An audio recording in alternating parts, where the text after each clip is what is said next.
気象庁の観測によりますと、強い台風10号は沖縄県の南大東島の南南東の海上をゆっくりした速さで東へ進んでいます。大東島地方では明日にかけて非常に強い風が吹き、波の高い状態が続く見込みで、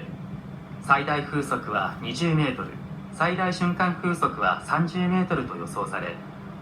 海上はうねりを伴った大しけが続く見込みです。台風はさらに発達しながら引き続き東寄りに進み、その後本州に近づく恐れがあり、気象庁は今後の進路や情報に注意するよう呼びかけています。